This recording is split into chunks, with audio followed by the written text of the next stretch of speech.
Hello students, आज हम 10th class chemistry में chapter number 3 that is metals and non metals में आज स्टडी करेंगे exceptional properties of metal and non metals. यानी इससे पहले हम स्टडी कर चुके हैं कि मेटल्स की फिजिकल प्रॉपर्टीज हमने स्टडी की, नॉन मेटल्स की फिजिकल प्रॉपर्टी स्टडी की, मेटल्स की केमिकल प्रॉपर्टी स्टडी की, या फिर नॉन मेटल्स की केमिकल प्रॉपर्टी स्टडी की। लेकिन उन सभी में कुछ एजेप्शन केसेस ऐसे हैं, यानी जिनकी प्रॉपर्टीज मेटल की हैं लेकिन वो प्रॉपर्टीज किसी और की क्रिएट कर रहे हैं, या फिर जो नॉन मेटल है लेकिन प्रॉपर्टीज किसी और की क्रिएट करते हैं, तो उनको कहा जाता है एजेप्शनल। यानी उनके अपवाद, यानी उनकी प्रॉपर्टीज कुछ होती हैं और वो काउंट किसी और में होते हैं। जैसे मेटल हो लेकिन प्रॉपर्टीज नॉन मेटल्स की शो करे, या नॉन मेटल हो और प्रॉपर्टी किसकी शो करे, मेटल्स की शो करे। तो हम सबसे पहले स्टडी कर चुके थे कि कंप्लीट पीरियोडिक टेबल में कितने एलिमेंट्स प्रेजेंट है हमारे पास। 118 एलिमेंट्स अब तक प्रेजेंट है। उन 118 एलिमेंट्स में से हमने स्टडी की कि टोटल 92 क्या है हमारे पास, मेटल्स प्रेजेंट है। उन 92 में से 91 हमने क्या पढ़ी, सॉलिड स्टेट में पाई जाती हैं, और 1 किस फॉर्म में पाई जाती है, that is mercury found in liquid state. तो ये क्या है, प्रॉपर्टी है। यानी जो ज्यादातर मेटल्स किस में पाएगी, सॉलिड फॉर्म में पाएगी, लेकिन कुछ एक मेटल ऐसी हुई जो लिक्विड फॉर्म में पाई जाती है। तो फर्स्ट हम स्टडी करते हैं इसी प्रकार जो हमने नॉन मेटल स्टडी किए। कंप्लीट पीरियोडिक टेबल में कितनी नॉन मेटल्स प्रेजेंट हैं, 18 नॉन मेटल प्रेजेंट थे, और बच गए थे हमारे पास मेटलॉइड्स। कितने मेटलॉइड्स प्रेजेंट थे, 8 मेटलॉइड्स प्रेजेंट थे। तो हम इन सभी की एजेप्शनल प्रॉपर्टीज के बारे में स्टडी करते हैं अब। तो फर्स्ट हम स्टडी करते हैं एजेप्शनल प्रॉपर्टीज ऑफ मेटल्स के बारे में। यानी जो हम मेटल्स के बारे में स्टडी की उनकी क्या कौन सी एजेप्शनल प्रॉपर्टीज है, कौन कौन सी डिफरेंट प्रॉपर्टीज है।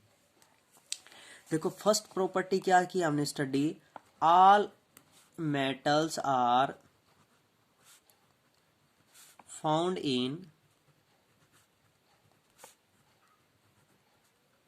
Solid state. ज्यादातर मेटल्स किस फॉर्म में पाई जाती हैं, सॉलिड स्टेट में पाई जाती हैं। बट एक हमने किसके बारे में स्टडी की, mercury which is liquid at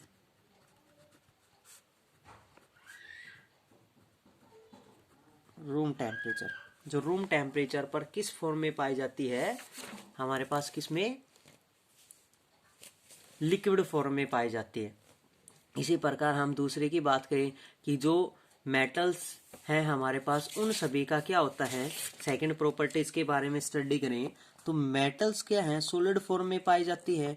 तो सभी मेटल्स का क्या होता है, हाई मेल्टिंग पॉइंट होता है या फिर हाई बॉइलिंग पॉइंट होता है। लेकिन कुछ मेटल्स ऐसी हैं जो वेरी लो मेल्टिंग पॉइंट में भी प्रेजेंट होती है। जैसे है हमारे पास कौन सी मेटल्स हैं, फर्स्ट है गैलियम और सेकंड है सीजियम।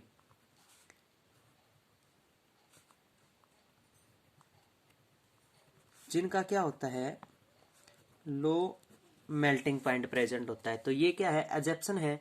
यानी जितनी भी मेटल्स हमारे पास प्रेजेंट है वो सभी किस फॉर्म में पाएगी, कि हाई मेल्टिंग पॉइंट में पाएगी। लेकिन गैलियम और सीजियम है जो किस फॉर्म में पाई जाती है, हमारे पास लो मेल्टिंग पॉइंट में पाई जाती है।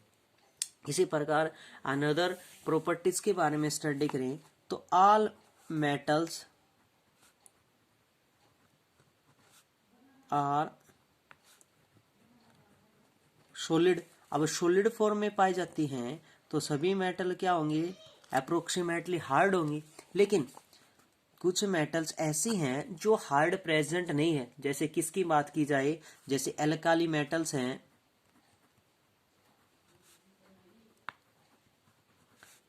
जैसे लिथियम है, सोडियम है और पोटासियम है। ये सभी ऐसी मेटल्स हैं जो किस फॉर्म में पाई जाती है, सॉफ्ट फॉर्म में पाई जाती है। यानी क्या होती हैं, सॉफ्ट होती हैं। Date cut with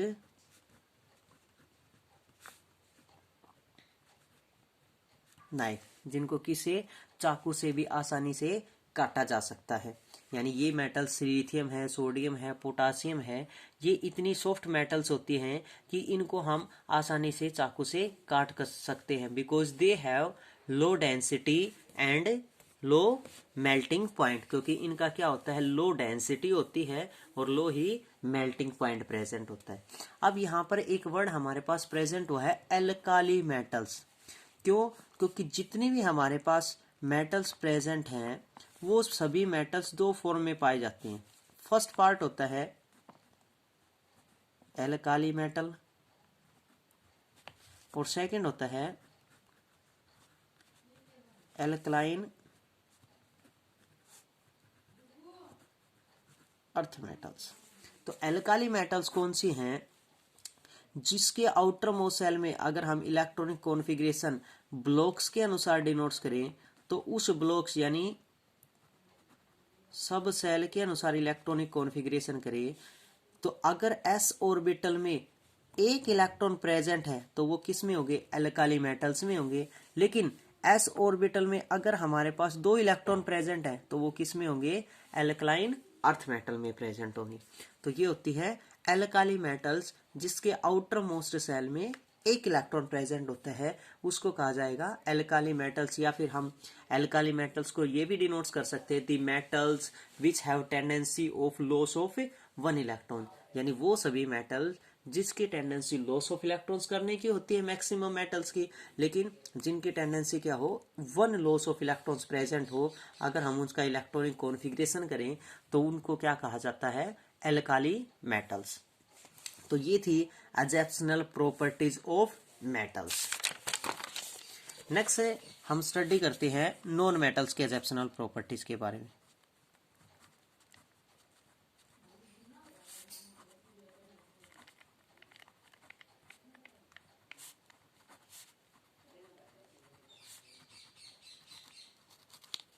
एजेप्शनल properties of non metals के बारे में स्टडी करते हैं। तो पीछे हमने नॉन मेटल्स की फिजिकल प्रॉपर्टीज के बारे में भी स्टडी की और केमिकल प्रॉपर्टीज के बारे में भी स्टडी की। तो अब हमारे पास फर्स्ट पॉइंट क्या निकल के आया था कि जितनी भी हमारे पास नॉन मेटल्स होती हैं वो नॉन मेटल्स किसी प्रकार की कोई भी लक्सर प्रॉपर्टीज डिनोट्स नहीं करती है। All non metal not show या do not show lustre property, but exception में क्या है, iodine is a non metal but which show lustre property.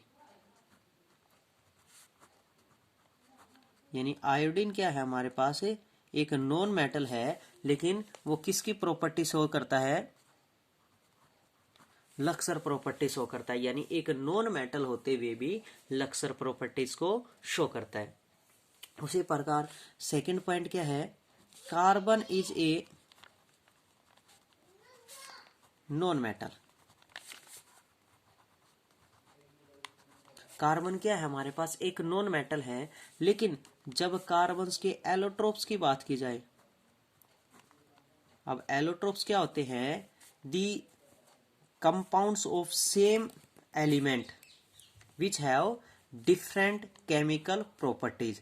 यानी जिसकी क्या होती हैं, केमिकल प्रॉपर्टीज और फिजिकल प्रॉपर्टीज डिफरेंट होती हैं, उनको क्या कहा जाता है, एलोट्रोप्स किसी भी एलिमेंट्स या किसी भी कंपाउंड्स के क्या कहा जाता है, उनको एलोट्रोप्स कहा जाता है। यानी वो उसी के प्रेजेंट हो लेकिन फिजिकल प्रॉपर्टीज क्या हो, डिफरेंस हो करे, बट सेम केमिकल प्रॉपर्टीज, लेकिन उनकी केमिकल प्रॉपर्टीज क्या हो, सेम हो। इसी प्रकार अगर हम एलोट्रोप्स ऑफ कार्बन की बात करें तो there are 3 allotropes of carbon. वैसे तो हमारे पास एलोट्रोप्स ऑफ कार्बन 4 प्रेजेंट होते हैं, आपके सिलेबस के अनुसार 3 प्रेजेंट है, लेकिन हम 4 स्टडी करते हैं कि 4 एलोट्रोप्स कौन कौन से हैं। फर्स्ट है डायमंड, सेकंड है ग्रेफाइट,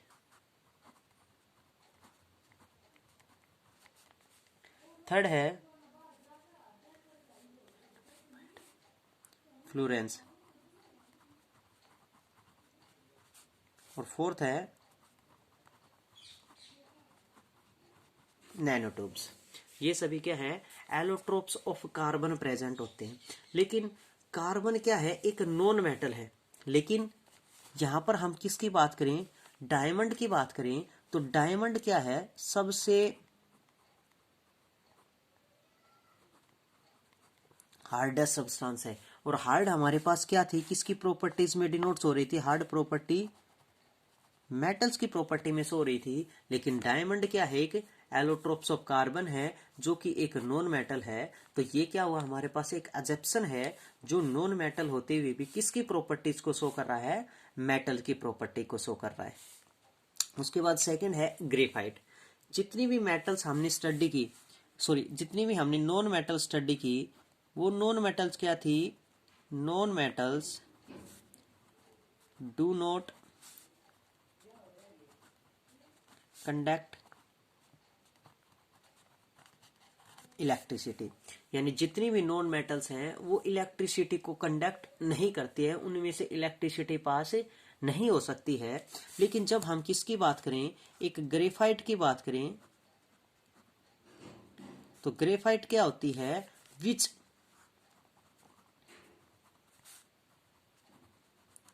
कंडक्ट इलेक्ट्रिसिटी, जो किसको, इलेक्ट्रिसिटी को कंडक्ट करती है। यानी जो एक ग्रेफाइट है वो किसका एलोट्रोप्स है, कार्बन का एलोट्रोप्स है। और कार्बन क्या है, एक नॉन मेटल है। लेकिन नॉन मेटल्स की हमारे पास एक ग्रेफाइट का एलोट्रोप है, लेकिन non metal do not conduct electricity, electricity conduct नहीं करती है, but graphite conduct electricity. Graphite क्या है, इलेक्ट्रिसिटी कंडक्ट करता है, जो नॉन मेटल्स में है, लेकिन प्रॉपर्टी किसकी डिनोट्स कर रहा है, वो मेटल की प्रॉपर्टी डिनोट्स कर रहा है। तो ये है different allotrope exceptional properties of a non metal. Non metals की प्रॉपर्टीज हो चुकी हैं, मेटल्स की एजेप्शनल प्रॉपर्टीज हो चुकी हैं। उसके बाद हम एक टॉपिक और स्टडी करते हैं जो है आयनिक बॉन्ड। सबसे इंपॉर्टेंट टॉपिक है आयनिक बॉन्ड। आयनिक बॉन्ड क्या होता है, इसको हम सिंपल लैंग्वेज में डिनोट कर सकते हैं, फॉर्मेशन ऑफ कंपाउंड। यानी जो कंपाउंड फॉर्म होते हैं वो किस प्रकार क्रिएट होते हैं।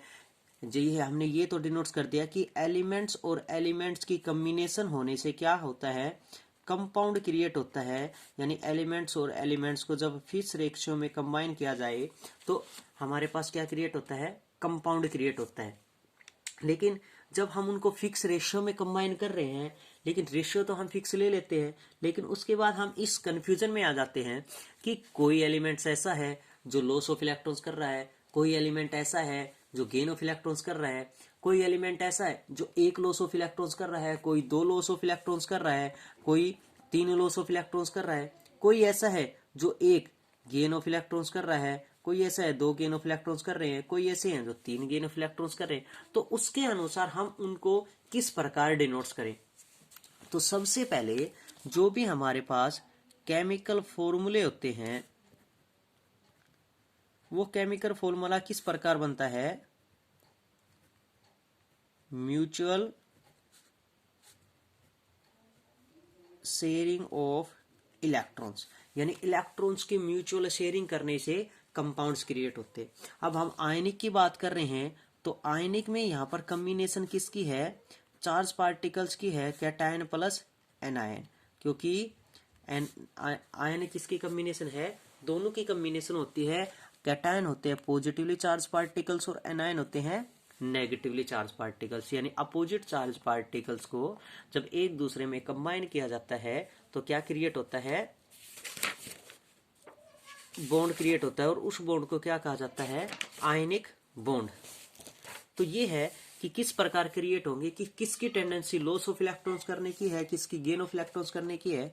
तो जो कोई भी हमारे पास कंपाउंड होगा उस कंपाउंड में फर्स्ट एलिमेंट क्या होगा, वो एलिमेंट लिखा जाएगा जिसकी टेंडेंसी क्या होगी, लॉस ऑफ इलेक्ट्रॉन्स करने की होगी। सेकंड नंबर पे वो एलिमेंट लिखा जाएगा जिसकी टेंडेंसी गेन ऑफ इलेक्ट्रॉन्स करने की।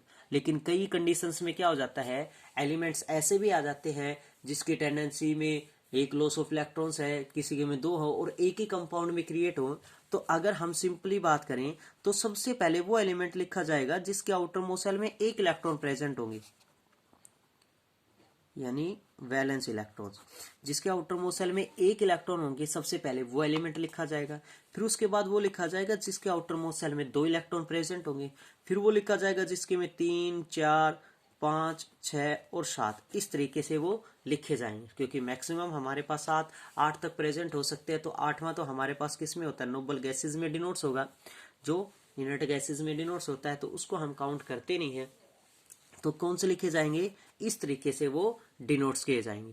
और डिनोट्स करने के बाद कई कंडीशंस में क्या हो जाता है कि सेम चार्ज पार्टिकल्स के अनुसार सेम वैलेंस इलेक्ट्रॉन्स भी आ जाते हैं। जैसे मान लीजिए हमारे पास 6 आ जाए और दूसरा एलिमेंट भी ऐसा ही आ जाए जिसमें 6 इलेक्ट्रॉन प्रेजेंट हो, वैलेंस इलेक्ट्रॉन। तो उस कंडीशन में वो किस प्रकार लिखे जाएंगे, उनकी इलेक्ट्रो नेगेटिविटी के अनुसार डिनोट्स होंगे। इलेक्ट्रोनेगेटिविटी जिसकी लेस होगी फर्स्ट प्रीफरेंस उसको मिलेगी, यानी पहले वो लिखा जाएगा। फिर जिसकी ज्यादा होगी सेकंड नंबर पर वो डिनोट्स किया जाएगा। तो हमारे पास क्या है, जो कोई भी हमारे पास कंपाउंड क्रिएट होंगे उनमें पहले पॉजिटिव फिर नेगेटिव। आयनिक कंपाउंड में तो हमारे पास दो ही चार्ज पार्टिकल्स होते हैं, पॉजिटिव और नेगेटिव। तो हम आयनिक कंपाउंड्स की बात कर रहे हैं तो दो ही चार्ज पार्टिकल्स की बात करेंगे, पॉजिटिव और नेगेटिव।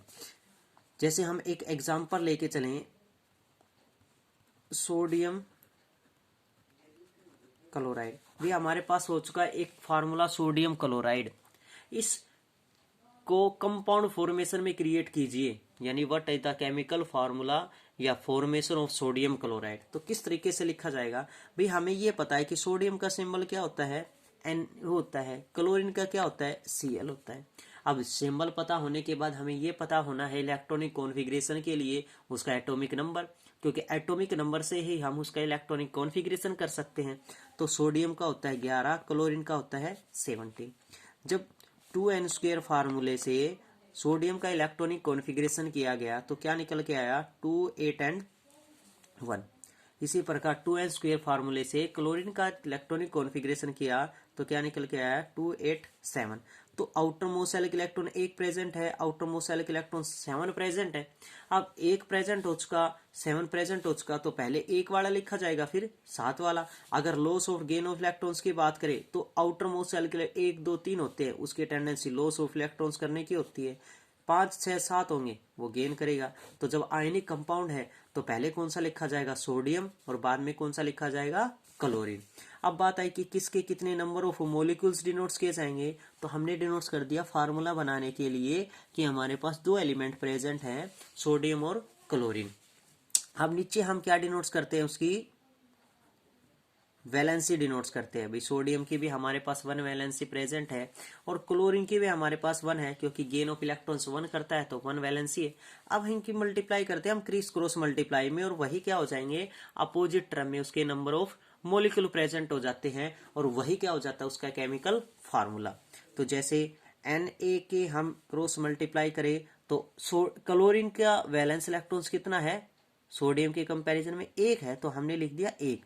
लेकिन उसके बाद लिखा हमने क्लोरीन Cl, तो क्लोरीन में सोडियम की वैलेंसी क्रिस क्रॉस मल्टीप्लाई में डिनोट्स करेंगे तो कितनी है, 1।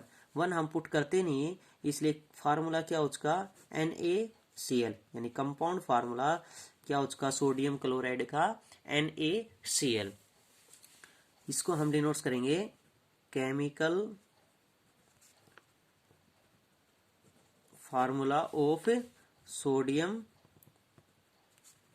क्लोराइड, यानी डिफरेंट केमिकल फार्मूले हैं वो किस प्रकार क्रिएट होते हैं, उनकी वैलेंसी के अनुसार क्रिएट होते हैं कि किसकी कितनी वैलेंसी है, कितनी लॉस ऑफ इलेक्ट्रॉन्स करने की होती है, कितनी गेन ऑफ इलेक्ट्रॉन्स करने की होती है, और उसी के अनुसार ही वो कंपाउंड क्रिएट होते हैं। इसी प्रकार एक एग्जांपल हम और लेके चलें, सेकेंड एग्जांपल,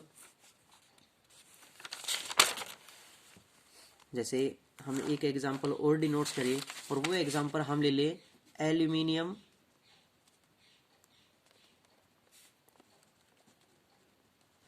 क्लोराइड का एग्जांपल लेके चले, तो हमें एल्यूमिनियम्स का क्या पता है, सिंबल पता है Al होता है, क्लोरीन का Cl होता है। जब एल्यूमिनियम्स की हम वैलेंस इलेक्ट्रॉन्स की बात करें या वैलेंस की बात करें तो वैलेंसी 3 होती है, क्लोरीन की 1 वैलेंसी प्रेजेंट होती है, तो वही हम क्या करेंगे, क्रॉस मल्टीप्लाई कर देंगे, तो Al के कितने हो चुके हमारे पास 1 प्रेजेंट हुए। क्लोरीन के अपोजिट टर्म में एल्यूमिनियम के 3 है, तो क्रिस क्रॉस में अपोजिट हो जाएंगे, कितना हो चुका 3। तो कंपाउंड फॉर्मूला हमारे पास क्या हो चुका AlCl3, यानी एल्यूमिनियम क्लोराइड का केमिकल फार्मूला क्या हो चुका AlCl3।